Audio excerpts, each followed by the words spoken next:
ఎందుకు మిమ్మల్ని మోటివేట్ చేస్తాను తెలుసా? మీలో పలికిరాని తీగ నాలో పలికిరాని తీగ కట్ చేయాలా. కలుపు మొక్కలు సేలో ఉండకూడదు, దాన్ని విరిగి వేయాలి. వేసినంత ఏమవుతుందంటే కలుపు మొక్క ఏం చేస్తుంది? తినేస్తుంది.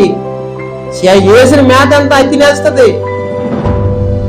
మీరు చూడండి, మీరు పిచ్చి దేవుడు చెప్పాడు కదా, గచ్చపోతలు పిచ్చి తొక్కలు పెంచక్కర్లేదు.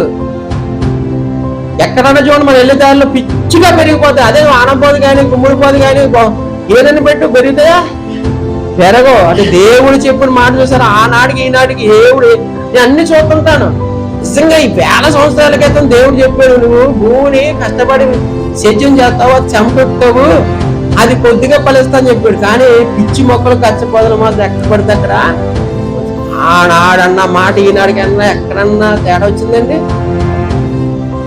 చెప్పిన దేవుడు చెప్పిన ప్రతిదీ కూడా సత్యమండి. 66 గ్రంథాలంతా సర్వసత్యమండి.